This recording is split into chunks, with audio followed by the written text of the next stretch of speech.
યુવતીને રિક્ષામાં બેસાડી વાલિયાના નિર્જન સ્થળે લઈ જઈને દુષ્કર્મ આચરવાના ગુનામાં આરોપી રિક્ષા ચાલકને અંકલેશ્વરની કોર્ટે 10 વર્ષ કેદની સજા ફટકારી છે। બનાવની હકીકત એવી છે કે 2018ની સાલમાં બનેલી આ ઘટનામાં અંકલેશ્વરના વાલિયા રોડ પર આવેલ એક ગામના રિક્ષા ચાલકે ગામની યુવતીને રિક્ષામાં બેસાડી હતી।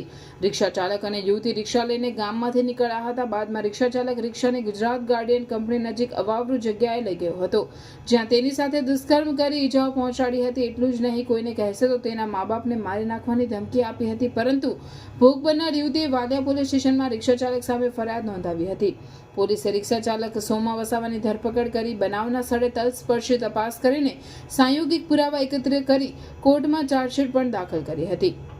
આ કેસ અંકલેશ્વરના એડિશનલ સેશન્સ જજ વી.જે. કલોત્રા સમક્ષ ચાલ્યો, જેમાં સરકારી વકીલ જીગર પંચાલની દલીલો ગ્રાહ્ય રાખી આરોપીને 10 વર્ષના કેદની સજા અને દંડનો હુકમ કોર્ટે કર્યો હતો। અંકલેશ્વરની કોર્ટના હુકમના પગલે ગુનેગાર આલમમાં ભયનો માહોલ પ્રસરી જવા પામ્યો હતો।